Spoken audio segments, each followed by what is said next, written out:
This is WaXed. Well, holla, you surfers, you goddamn nerds. I'm just kidding. We're all part of the tribe. How are the brakes looking?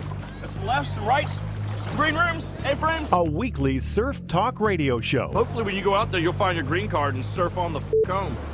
Poser. With your hosts, Cyrus Saatsaz. All I need are some tasty waves, cool buzz, and I'm fine. Omar Etcheverry. Locals only, you grommet. Stay off my beach! And Natalie Rose with the news and weekend surf report. Surfing is out of this world. You just can't imagine the thrill of shooting the curl. It positively surpasses every living emotion I've ever had. On ESPN 1700.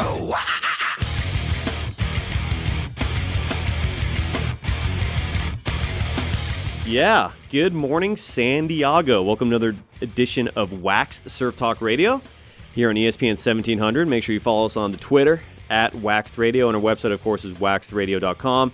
Omar Etcheverry, myself, Cyrus Saatsaz. Natalie Rose, who normally handles the surf report and the news, is off today. She's over in Vegas. O-Dog is on the phone with me right now. O-Dog, good morning. How are you doing, brother? Good morning, Cyrus. Good morning, San Diego. I'm doing great. I'm excited.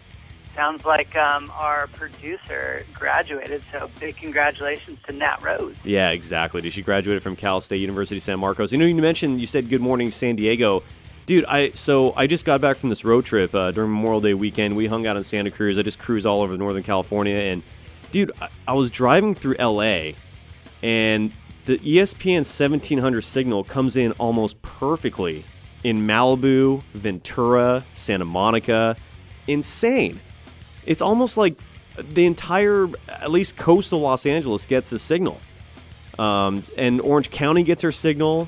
I was blown away by that. So good morning to pretty much all of Southern California, which is pretty heavy. Pretty wild, right? Incredible audience. Great. That's cool. Oh, great. So they got to put up with us? Yeah, just for an hour. And we are on at a new time, so we weren't able to announce our new time slot. Fortunately, if you listen online, you can find out that way.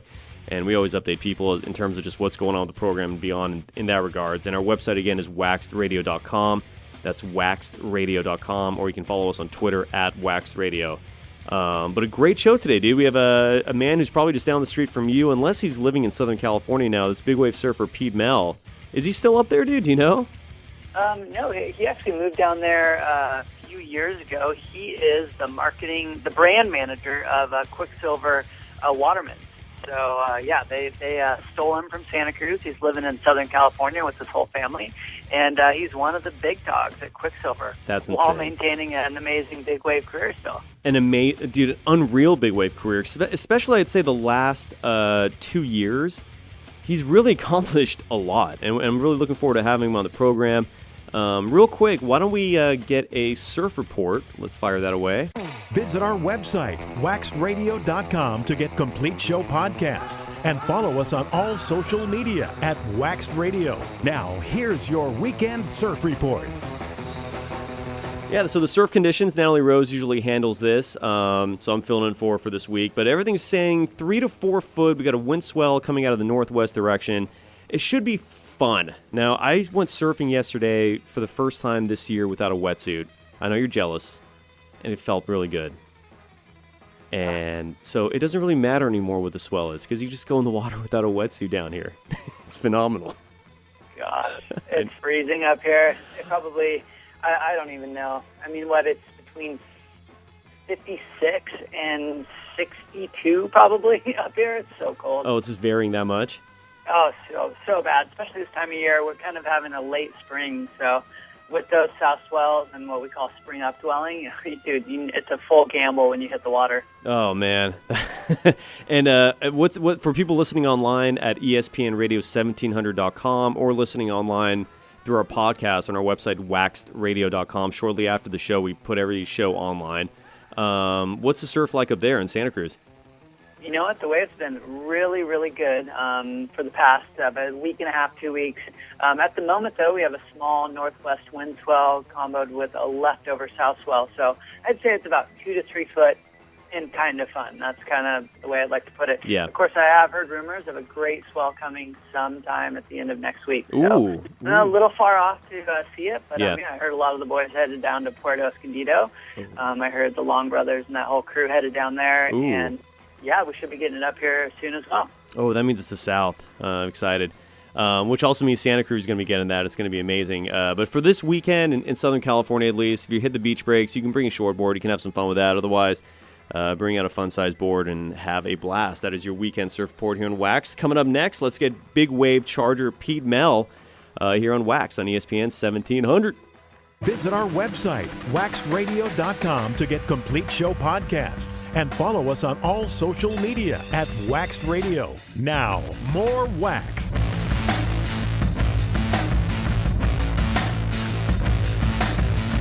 Yeah, welcome back to WaXed, Surf Talk Radio here on ESPN 1700. Make sure to visit our website, waxedradio.com, and follow us on Twitter at WaXed Radio. Our next guest has had an unbelievable 2 years in terms of big wave surfing. He won the surf contest at Mavericks, by itself an incredible achievement. He's also won the Big Wave World Tour, and he's like one of the head honchos at Quiksilver. All this happening just literally within the last couple years.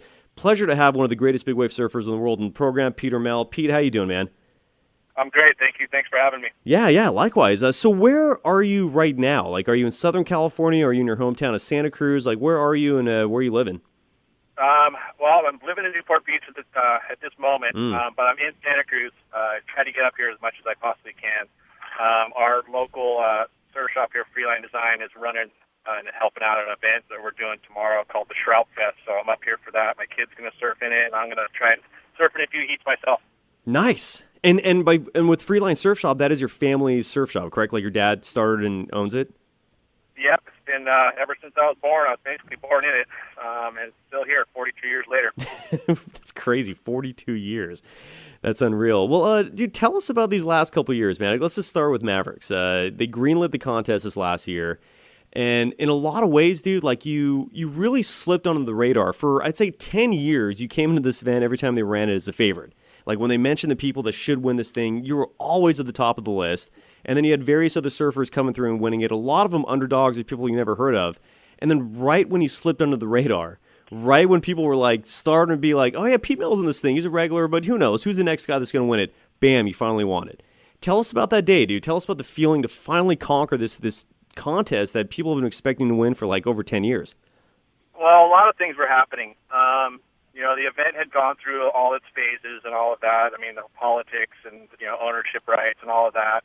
I think finally the event itself, I mean, I had been part of that too as well, trying to help out, trying to make the event happen and make it bigger and better. And so I was putting a lot of emphasis on that, and I think I put a lot of pressure on myself too, to try and, because Mavericks and I heard the hype, like, yeah, I'm one of the favorites, and I wanted to win so bad that I kind of blocked myself. Mm-hmm.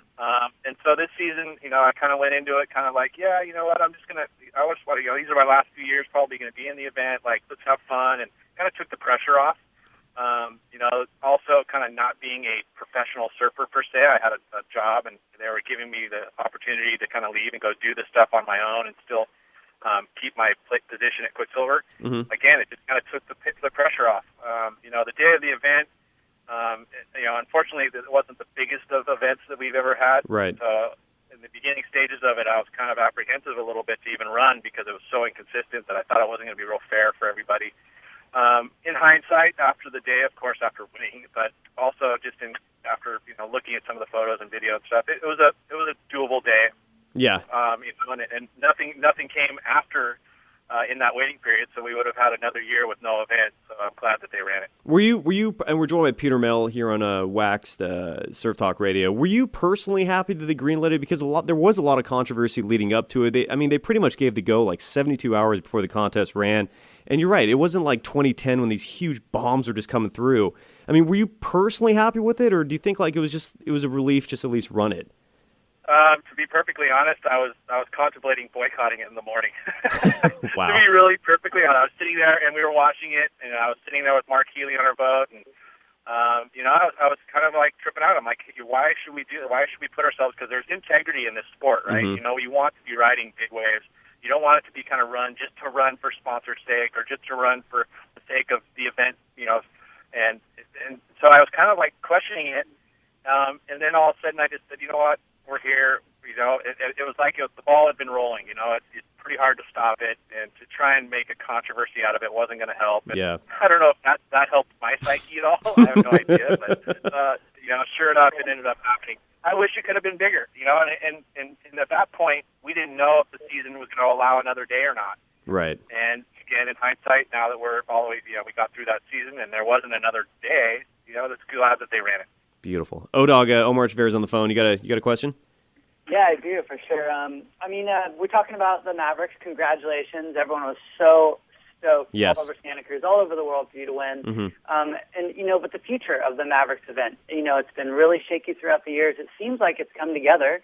The last event, from an outside perspective, looked really smooth. Obvious new sponsorship from GoPro, great things. But what do you see the future of the Mavericks event? Well, that's a big question because as of this year, the Big Wave World Tour is going to be taken over by the ASP. Right. So that's just recent, fresh press. Our first event of the year is actually going to be happening on Tuesday. So I'm scrambling here from Santa Cruz. I'm going to drive tomorrow night. I got a plane out on Sunday night to go to Chile for the Quiksilver ceremonial down there. Wow. Yeah, so it's scrambling. It's already started all over again. But the ASP, the ASP taking over the thing there's a lot of question marks going to be kind of and Mavericks is a big one because the ownership of the event and how does that work with the ASP, and so all of this stuff has to get kind of ironed out. And here we are already going into the first event of the season. That's crazy. So, sorry, go ahead. There's a lot going on with it, and again, I'm just kind of like, okay, so do I submerge myself in all of those question marks, or do I just go surfing? And I think the best option for me is just to go surfing. That's great, but I'm looking at a piece of paper, and that brings me to my second question. How do you feel about this new ownership of the ASP and, obviously the Big Wave World Tour now? It sounds like they're going to be streamlining the media. Sounds like a lot of changes. It doesn't look like there's been big changes from the outside, but you're a guy that's on the inside. What's your take on the new ownership overall? Well, Zosi, which is the company that is now taking over the ASP, they really are. This is a first-time kind of big deal for them. The people that are involved in it are good people. They have good connections with media, and I think that's kind of the right direction that they needed to go with on the whole ASP World Tour. And to lump in the Big Wave World Tour, it gets a nice, solid package of stuff that'll work all the way into the mainstream media as well. Surfing's been kind of stuck in this kind of endemic market, the surf market, and that's all we've ever been able to kind of penetrate. Mm-hmm. We need to get out into a broader region, and hopefully that's what their mission statement is, to bring it to the masses a bit more. Is that good? Is that bad? Is it going to make the crowded lineups? We've been dealing with that kind of stuff ever since we started surfing. But as far as careers are being made, the business side of things, I think it's a positive thing. I think that there's going to be, hopefully, with their packaging of the media, that it's going to be easy for people to kind of use it and see it all over the world. I think it's a good move on ASP's part to bring in the Big Wave stuff because I think Big Wave has more mass appeal than anything else. Mm-hmm. It's true.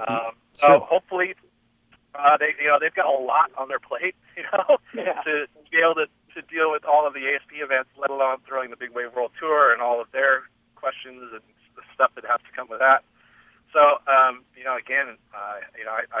feel it's a positive move.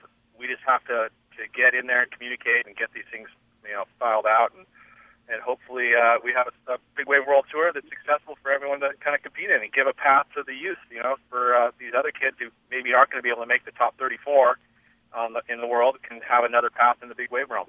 That's crazy. And we're joined by Peter Mel, here on WaXed.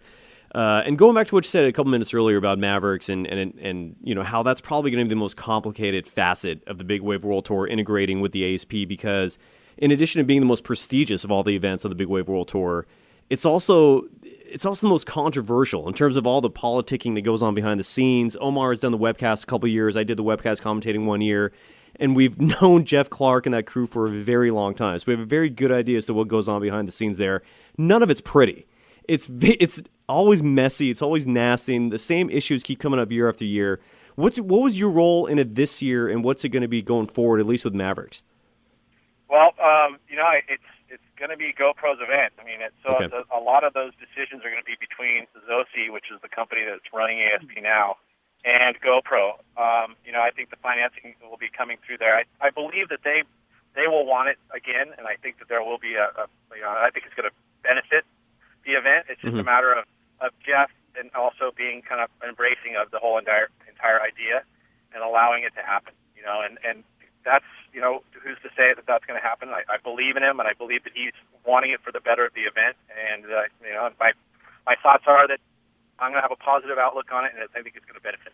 Awesome. It's a great answer, Pete. And of course, it looks like GoPro has the financial backing. I mean, what Forbes magazine just said their worth is $1.5 billion. So wow, that's serious. So hopefully that'll continue. The marketing they did with that event last year, what they did with the surfers and all of the footage they used. I mean, it was amazing what they did with it. The TV show was really good. So, I mean, I think that was very helpful in allowing the ASP to kind of see that as a good thing to jump on, and they did. And again, it's bringing more money to the athletes. I mean, the athletes have been doing this stuff for basically nothing anyway. I mean, overall, you look at the prize purse compared to any other ASP events, it's 20% or 10%. Yeah. So it's good to see that they're kind of noticing it, and hopefully these guys can make a little bit of money. And we're joined by Peter Mell here on WaXed. Kelly Slater is your fellow Quiksilver team rider. He's pretty much the CEO of that company, and unofficially. And he wants a few shares. Yeah, exactly. Yeah. He's just a small little part in that. But he he initially committed to surfing the event, and then last minute he stayed quiet and bowed out. And I read something about the reason being that the ASP didn't want him to compete in the contest. And then months later, we have this arrangement now where the ASP is now, endorsing and organizing and sponsoring the Big Wave World Tour. Was that the reason? Is that a legitimate reason for him not surfing? Did the ASP tell him not to, or do you think there were other reasons? Well, no, I think, there can be several reasons, but there is a rule in place that says that any ASP surfer that is contracted to surf on the ASP cannot surf in any other unsanctioned event. The Mavericks event was not sanctioned. There is clauses in there that he can put in there to surf and say his local events, in his local region. You can kind of like beginning of the season, you say, I'm going to surf these events this year, and allow you to do it with not paying a sanctioning fee. But it's more for benefit types events, or he's going to be surfing at his brother's event down in Cocoa Beach to benefit cancer or something like that. That's kind of what that was put in place for. Okay. Any high profile media event, where an ASP surfer is basically being promoted to be in the event, it kind of gets a little bit weird, and that's where the sanctioning kind of policy has come in. As far as I don't know how the ASP. I mean, the ASP came to me 2 years ago already, before Brody Carr, who was the president at that time, right, asked about the Big Wave World Tour at that point. So they've had an interest for a while now. And just saying that they wanted to, any way they could partnership with it and make it better. And they were reluctant there for a while. Lyndon, who runs the Big Wave World Tour, was a little reluctant for a period of time, and he had some history with the ASP. And so he kind of was like, nah. And then finally, I think there was with the new group gave a pretty good proposal to him, and so they jumped on it. Wow. There you go. O-Dog, you get a question? I think that's absolutely great. My other question is, and what I've been seeing online and obviously hearing from the advertisement and the media part of it is, what are they going to do with the commentation? I know that's been ruled by somewhat the companies and had a little bit of impact from the ASP itself, but the rumors are, and actually the job calls online are, that they're interviewing some people to be staple commentators throughout the whole tour. Do you have any insight on that? What's your take, Pete? I don't have a ton of insight, but I believe it's the proper thing to do is to get a solid crew and have a nice, consistent crew that goes to every event. I think it'll be more easier for people to understand and watch. Yeah. Especially out of the endemic markets. I mean, as Quiksilver, when we own the events and had to produce the events, we put our own commentary team in there, and you can kind of shape the event to be whatever you want. We're going to kind of lose that, unfortunately, but I believe that it's going to be better in the fact that we're going to have a very consistent broadcast. It's going to be great to watch and understand. Yeah, so exactly. I think so too. As long as they have you, again. You're one of the best, dude. No, it's true. I mean, Pete, you are one of the very. There are a lot of webcast commentators for these events that are not very good, and you could tell they're specifically sponsor chosen. Then there's guys. I always think of yourself, like Shane Dorian, like Rob Machado. I hope they get guys like these who are actually legitimate. They know what they're talking about. They engage the audience. They're entertaining, informative. they follow the formula, and hopefully that'll be the method they go with when they choose their new guy. And we're joined by Peter Mel here on WaXed. Talk about the Big Wave World Tour. You were the champion of this event 2 years ago. I believe Greg Long just recently won it. What did that mean to you? Was it significant? Was it just another trophy on the mantle? Like, what did it mean to you? Well, I mean, at my age, it was significant. It was, probably in the surf world, it's kind of looked upon as like a little bit something, kind of a novelty. But the reality is, and now that the ASP is involved, it almost legitimizes it a bit more, just because of the fact that, Peter Town is an example. Like, he won the very first world title. He's the very first world surfing champion, and that was done by the IPS, which was the International Professional Surfers Association back in the day. Right.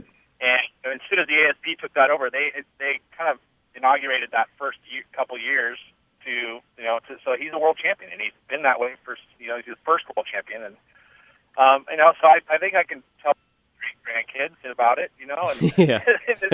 it'll still be cool. No, it is cool. It's actually incredibly cool. I mean, out of all the tours, the Big Wave World Tour essentially means you're conquering some huge waves and doing an exceptional job doing it to win this thing. So that's badass, dude. We're joined by Peter Mel here on WaXed. Sort of controversial question. I hope this is okay to ask. But some months ago, I remember Transworld Business released this article, and it talked about how I think Quiksilver was shutting down a bunch of his departments or letting all these people go. And then the story mysteriously vanished, and there's all this controversy behind it, whether Quiksilver told him to pull the article. But forget that. I don't care about that part of it. But what was true about the article? Did Quiksilver downsize the way they advertised it? Is Quiksilver okay? Or were there really some significant cutbacks?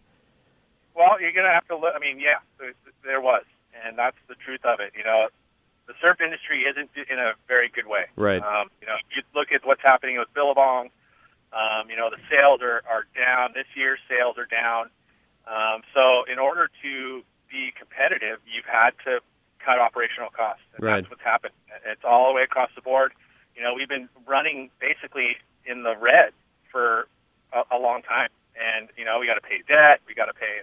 So it's what's happened is they brought in a new guy, Andy Mooney, who is, he's got a lot of business savvy. The guy knows what he's doing, and he's had to make the hard decisions. And a lot of those hard decisions have been being made, and it's tough, and I guess I'm fortunate to still be there at this point. But yeah. They're streamlining, and that's what it is, and it's going to happen. It's going to happen across the board. Yeah. I think even in professional surfing, professional surfers are going to shrink, substantially coming in the next couple of years. Yeah. It's just the fact of how it is. In order to run business, you've got to make money, and if you're not making money, you got to get out of it. Yep.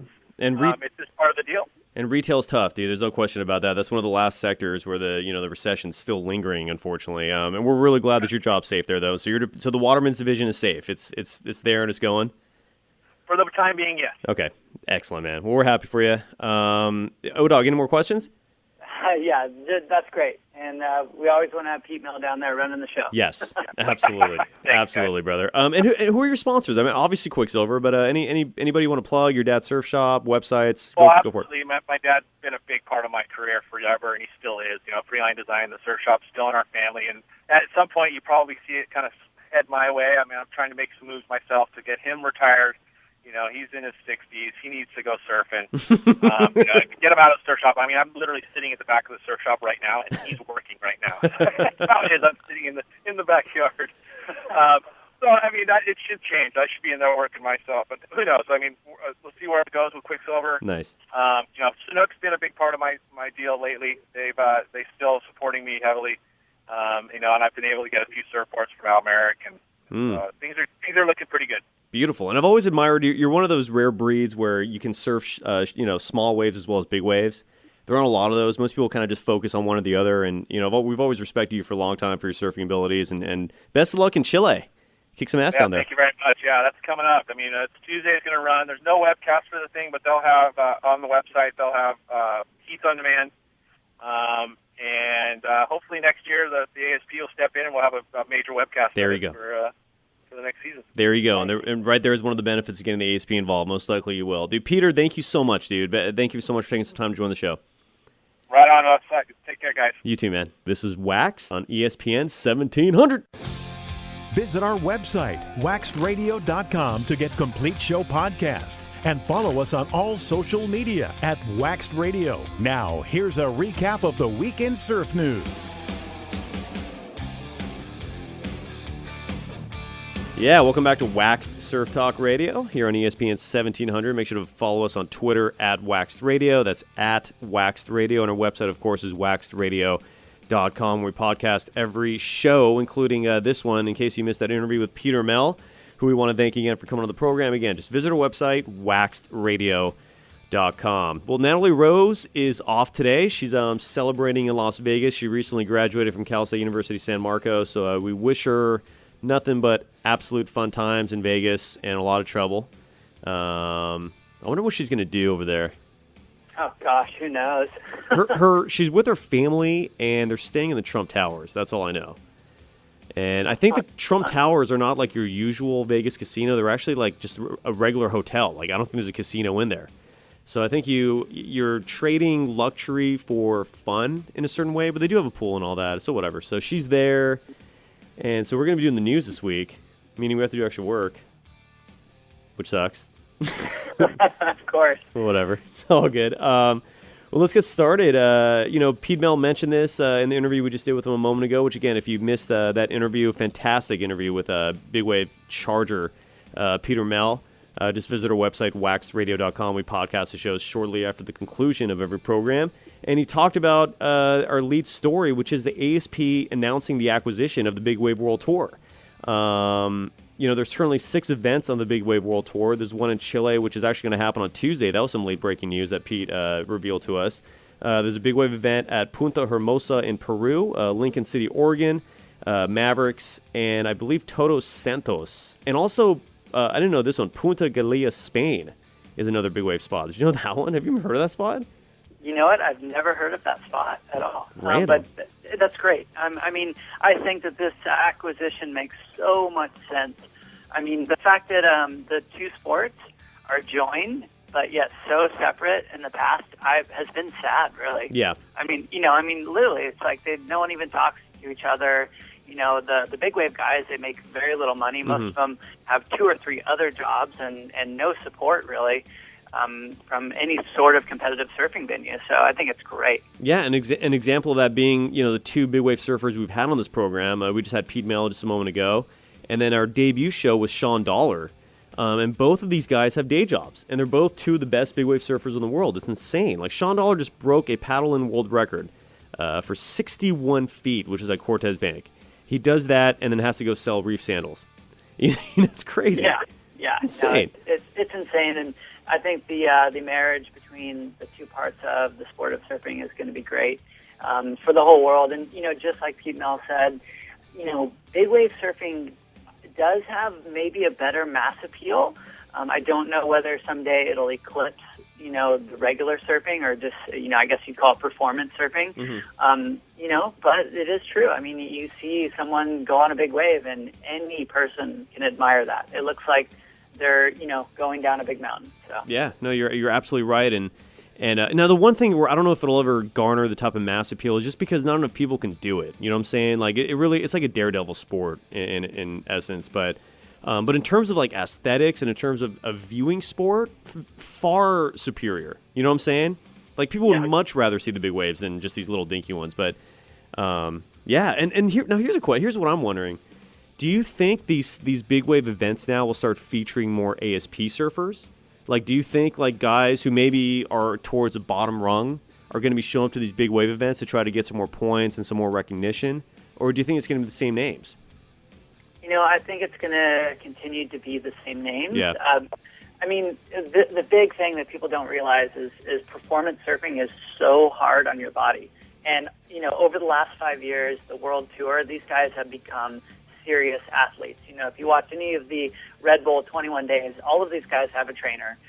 They all are in extremely good physical condition. If you're talking about, say, the top, 50 in the whole world, right. These guys, they don't want to hurt themselves. That's what I'm getting at. It's like, say you hurt yourself just, falling on a big wave or anything, and it's almost like an Olympian. He's not going to do something to, possibly lose the gold medal in his best, segment of the Olympics. You know what I mean? Yeah. Yes. So I think that's going to hold them all back. But it may be the top 200. You might see some more of those guys, and some of those guys charge too. So because it is all the one world ranking now, you may see some of those surfers, I believe. Yeah, and I do wonder what's going to happen to Mavericks. I mean, I could just picture Jeff Clark just angling for any extra dollar he can get out of them. Oh gosh! Well, hopefully their alliance with GoPro just continues, because that company just. Oh my gosh! Well, the amount of money that company has is staggering. And it makes perfect sense. GoPro is based in Half Moon Bay, which is where Mavericks, the surf contest and the wave is. It's a fantastic relationship for those guys, and we hope all the best. But yeah, out of those 6 big wave spots, Mavericks without question sticks out. I mean, not just from prestige in terms of just being the heaviest, gnarliest wave out of the group, but then you have all these guys behind the scenes who are all just jonesing for power. These are all people who live in very small beach towns and don't have a lot else going on. So Mavericks to them is like their entire life, and they want everything possible that is associated with it. They want the money from it, recognition, power. Dude, it's insane. And O-Dog, I'm not going to, you don't have to say much because you still sometimes hang out up there. I'm in San Diego now, so, I've created a healthy distance away from that just cluster F-bomb.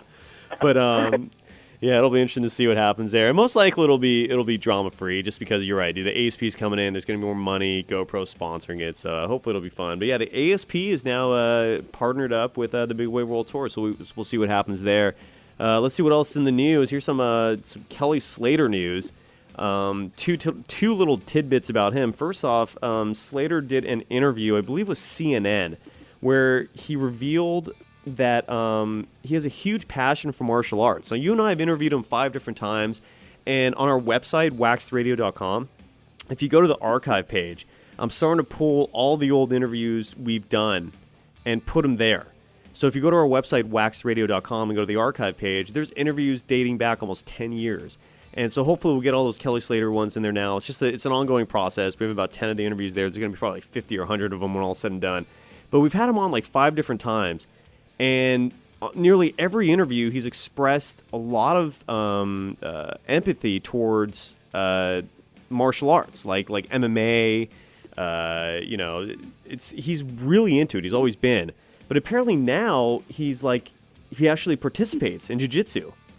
I think at the contest in Teahupoo, is that where they just had it? Where were they? Brazil. Brazil, yeah. He actually had like a bloody nose from sparring. Did you see that?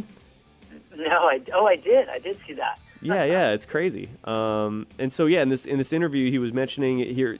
Kelly Slater is quoted as saying, "When I was 8 or 9, I met a guy called Don Dragon Wilson, who had been a world kickboxing champion. Me and my brother enrolled in his academy and did karate for a while." And so that's how Slater got into it. He's always been into martial arts, and again, he's a huge MMA guy. So there you go. So in addition to surfing with dominance, the greatest surf in the world, in addition to golfing with absolute dominance, he's almost like even par as a golfer, and he's a phenomenal musician. He's also a mixed martial artist. Hey, isn't that great? I mean, he's got a double jointed back, so he's probably really good at jiu-jitsu. I can only imagine the holds he can put people in, and just I guess put it on the checklist for him as far as another thing he's good at. I know, it's crazy. I've never heard someone say that before. Double jointed back. It's so true.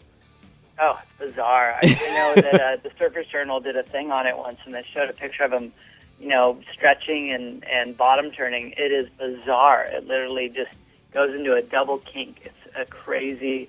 The guy's a freak. We all know it. He's the best. Yeah, he'll ever live. He's 41 years old, and and this goes into our next story. The last story we did on Kelly Slater, it wasn't an interview with CNN. This one was. CNN caught up with him in Brazil during the last event. We should mention, by the way, congrats to Jordy Smith for winning that contest. I believe he beat Adriano de Souza in the finals. Is that correct? Yeah, he did. That's great. Yeah, Jordy's surfing amazingly well right now. He won that contest. Kelly Slater was eliminated in the quarterfinals by the little Brazilian, but he's 41 years old. And the story is saying how he's old enough to be the father of some of his competitors, which is very true. Well, he's almost old enough to be not grandfather, but definitely father. And he did this interview where he's saying, he basically said surfing is his religion. People have said that, a lot of times. Not the first time I've heard that. But what was funny in this interview, he's quoted as saying, they say I can't believe you're still doing it, that you're looking for waves every day, but I want to surf better tomorrow. I want to surf better in 10 years. When I'm 50, I want to be a better surfer than I am now. For me, it's a lifelong journey. Surfing is my religion, if I have one. The barrel is really the ultimate ride for any surfer. It's the eye of the storm. Some guys say it's like being in the womb. For me, it's sort of like time slows down. You become hyper aware of a lot of different things, the way the wave is breaking, timing, putting yourself in the right part of the barrel. It takes all of your mental capacity to do it just right. That's a quote that stuck out for me from an interview Slater did with CNN. Amazing. He wants to be a better surfer at 50. Oh my gosh! Hey, right? Leave it to him. He might. I know, right? If anybody can do it, it's Slater. And you know what's funny too is like him going bald, in a lot of ways, like has slowed down his aging process. You know what I'm saying? Like if he had hair, that's how a lot of people age, or at least they look like they're aging. You kind of see the hairline receding. It's getting gray. Dude, he started shaving his head like almost 10 years ago, and so he just looked the same. Yeah. He should grow it out as a joke. He looked so bad. Fun. It looked terrible. Bad. You could see sometimes like he doesn't shave it for a while, and you could see the shadow starting to come out. I don't think it looked good if he did that. I don't know. No. It looks like both of his brothers shaved theirs now too. Yeah. Little family pattern there. It's funny, huh? The whole family. It's like identical. Classic. That is comedy. Shifting news, the state of California is looking at parking fees at Northern California beaches. Southern Californians are usually used to feeding the meter or paying a parking attendant, but not so in Northern California, where it's customary to ditch cars on the shoulder of Highway 1 to surf or just to hang out on the beach. Now, that may go away soon. The state's looking for new revenue, and the state park system is eyeing parking fees for part of the Northern California shoreline where none existed, or considering hiking rates to visit popular beaches south of Los Angeles. So they're looking to raise the rates in Southern California, and they're looking to start putting in like parking meters and making people pay for parking in Northern California. Up in Pacifica, I read a story, I believe Lindemar Beach is now going to start charging people to park there. What do you think about that? I mean, Northern Californians are going to flip out over this. Are you seeing it in Santa Cruz? Like, what are your thoughts on that? I am seeing it a little bit around the neighborhoods. Mm-hmm. There's some beach communities that now you have to get a parking pass, and it's going to happen. Hopefully, the money is going to the right place. Right. But yeah, they're going to freak out for sure. That's crazy. Out of California's 1,100 miles of beach, a third is controlled by the State Department of Parks and Recreation. Officials say they're under legislative orders to seek new sources of revenue, and that a revamp of the parking payment structure is necessary to keep beaches open and to fund deferred maintenance. This is one of those things where I feel like, look, if you need to raise revenue, I get it. You're broke, you need money. But I always despise and loathe when they go after people's cars. Be it raising fines for driving, be it raising parking ticket prices, meter prices, increased meters. It's a blatant tax. It's like, in other words, like when you're trying to increase revenue by going after people's cars, you're avoiding having to use the word tax. But in reality, it's a blatant increase in taxes. So I'm vehemently opposed to this. I don't like this at all. You got to figure out another way to get more money than to make people pay to enjoy nature. Are you in agreement with me on this or no? Or do you actually are you for people paying for parking? Well, if the money went to the right place, I would be for it. But it doesn't. So exactly. I'm pretty anti. It's going to the wrong place. Noah, so, for starters. Exactly, which, and the sad part is a lot of these big, especially around beach communities, Surfrider Foundation, was prosecuted for embezzlement. It's just sad, You wish that you could have a belief or, be behind something, but, in this day and age, it's tough. It's extremely tough, and so and I don't have any resources in front of me right now to tell you who to email or who to call if you're opposed to this. But just do a little research and find out on your own. If you're against, all these new, paying for parking to go to a beach or paying more than you already are, complain. It's always the best way to oppose and to restrict these things is to get the masses united and to oppose what's going to happen. It's the only way. Otherwise, politicians will just run rampant and do whatever they want to do. There's no other way to stop them. You just have to speak up. And nonetheless, that's what they're viewing right now. And Omar and I appear to be in unison, opposed to that. Making people pay for parking in Northern California beaches and increasing parking prices here in Southern California. I have a couple of Laird Hamilton stories. Are you ready for these? Oh, yes. Bring it on. So, you know what we didn't talk to Peter Mel about? We didn't talk to him once about that Teahupoo session like 2 weeks ago. Oh, gosh. Oh, well. Such a bummer. I can't believe we forgot about that, dude. So 2 weeks ago, they had a huge swell in Teahupoo, and it created some monster bombs. Got to the point where people were just towing in. Laird Hamilton was there. He was stand-up paddleboarding into the waves when they were smaller earlier in the first day. Then when the swell picked up, he was getting towed into and towing his partner as well, which, again, goes back to what I said weeks ago, if not months ago. There's still no video evidence other than the movie Endless Summer 2. Someone tweeted us at WaXed Radio that in the movie Endless Summer 2, you can see Laird Hamilton actually paddling into a wave. That's pretty much the only documented evidence of Laird Hamilton paddling into waves. He doesn't paddle at all anymore. He's either towed into waves or stand-up paddleboards into waves. But nonetheless, he was at Teahupoo. He went to TMZ and called that Teahupoo session a total disaster because greedy jet skiers have overrun and ruined the Tahitian spot he made famous. Those are his words that he told TMZ.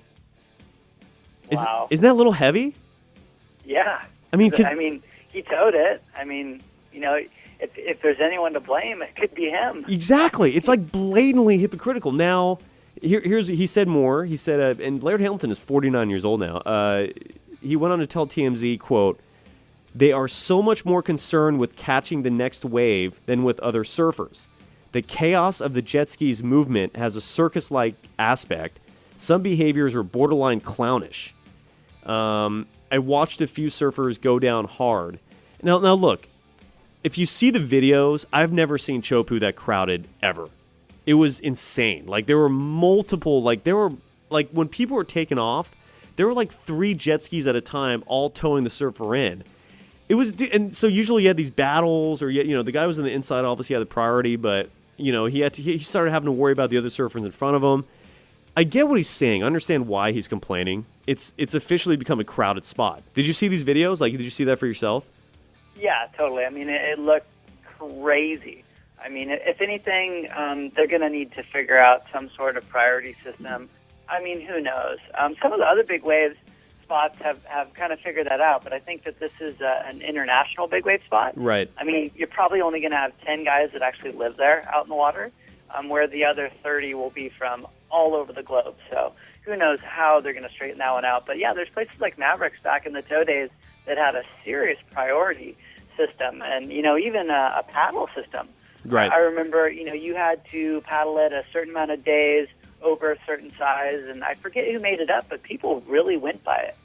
So, maybe some sort of system would help Teahupoo out, but, when you get all those egos in different languages, who knows? It looked crazy. It did, dude. I mean, just think all the testosterone flying with just, nut sacks all over the place. Dude, it was chaos. It was so chaotic that there was an overrun of boats just to check the action out, that a couple times some boats almost got wiped out by the waves. It was crazy. I've never seen that sort of chaos at Teahupoo before. And you're right, it was just unorganized. There was a lot of surfers. And you're right, the language barrier probably has something to do with it. Egos had something to do with it. Dude, he wasn't even done. He said more. He told TMZ, quote, "They're all wearing a bunch of cameras, taking off on waves they have no chance of making. They drop in just so they can have a photo of themselves. Wow, look at me." For the uninitiated, it's crazy. He's so pissed. And again, without Laird Hamilton, they wouldn't be there. At least probably not for another 10 years, I mean, he put that spot on the map. It's crazy. Oh, yeah, totally. And I remember, I believe we did a piece a long time ago about the photographer who took those famous pictures, and they got in a legal battle. Wow. I believe. I don't know. So, yeah, the whole thing's somewhat hilarious. I mean, I get what he's saying as well, but I mean, unfortunately, he might have been, the person that really helped this happen. Yeah, exactly. And you're right. At some point, they're going to have to create a system to make it a little more organized because it was chaotic out there. And so that was the first story that Laird Hamilton was involved in. Both very controversial. Here's the second. Laird Hamilton was quoted as saying, or I don't know what the quote is, but he went on record as saying it's okay that Lance Armstrong cheated. He said that it's absolute BS that Lance Armstrong got stripped of his Tour de France titles, not because doping is wrong, but because everyone was doing it. And I think he told TMZ this also. These are both courtesy of TMZ. Someone bumped into him in Malibu, and he went on to say, quote, "It's still an even playing field. It's still the best guy wins." So he's kind of approaching this more from like not an ethical perspective, but a logical perspective. Whereas, like, if everyone's cheating, the best man did win. You know what I'm saying? But to endorse it is kind of crazy. I don't know. What do you think about that? O-Dog, you still there? Yeah, I'm here. I think it's crazy. I mean, what does that imply for him? I know. He went on to say, quote, "I think it's a little bit of hypocrisy that we think these athletes are sterile people that are eating dry toast and then they're performing at these high levels. Rocket ships need rocket fuel to go to space. Athletes need the fuel they need to do what they need to do. And let's be realistic about that." Oh, my gosh. Oh, my gosh. I mean, that's just too easy for someone to spin and do something bad. I mean, that's crazy. How insane is that? I mean, where's his PR manager? Not around. Not around, dude. Not around. Boy, I forget her name, but, boy, she... I wish he was there. This is like embarrassing for me to talk about. Dude, that is insane, dude. Well, of course. Sorry to go off track with Lance Armstrong. So who really won? I mean, it went down so far. Right, this is the rumors. They won't even announce the winner. So I mean, it's shame on all the athletes for doing that much drugs and putting that much effort into doing drugs. I mean, a blood transfusion, anyways. Dude, it's crazy, and the fact that he's pretty much endorsing it, I don't know, dude. You're right. His publicist was not around when he did that interview. Like somebody from TMZ ran into him at Malibu Beach. Maybe he had a buzz on. I don't know, but he's saying everything but the obvious, which is that athletes cheat. It's okay. Deal with it. It's crazy. Wow, dude. I'm surprised that did not get more traction. It's insanity. And we'll finish one last story here. We'll finish on a light note. So some weeks back, we talked about a guy who tried to run away from the cops by running into the Pacific Ocean of Monterey. And he got pulled over. I think he was going to get a DUI or something like that, and he decided to just take off and swim in the ocean, and they just sat there and watched him come back because there's no chance he was going to go anywhere. Well, this story is in Australia. A Gold Coast man fled a beachside brawl by paddling away in a surfboard as police arrived. The man was one of up to 4 men who were seen fighting at this place called the Spit near Main Beach. The police were notified, and when they arrived, the fight stopped and the men dispersed. And this one guy went out to the sea and just paddled away. Gone. That's great. Oh my gosh, that's awesome. Only in Australia. I love it. Seriously. Well, and maybe that's what the other guy was missing, a surfboard. I know, right? You could have made it pretty far. Boy, I know. You could go onto private property and 17-mile drive up in Monterey. You'd be good to go. So funny. Just paddle away. I love it. That's great. All right, O-Dog. Well, thanks again to Peter Mell for joining the show. Again, if you missed that interview, visit our website, waxedradio.com. That's waxedradio.com, where we podcast all of our shows. Natalie Rose will be back with us next week. And again, we're on a new time slot, so, this is where you'll find us now. And make sure you follow us on Twitter at Waxed Radio. This is where we'll inform you about all the stuff going on. Again, just go visit our our Twitter handle, or follow us there. I'm sorry, it's at Waxed Radio. It's where we make all these announcements. Put it on our website as well, our website, waxedradio.com. But just follow us on Twitter. And O-Dog, man, it was a pleasure, brother. Thank you. Of course. No, thank you, everyone, for listening, and we'll see you next week. Absolutely. This is Waxed on ESPN 1700. That is it for us today, and we will leave you with a... I can't do it. No. We'll do it live. It. Do it live. And thing sucks.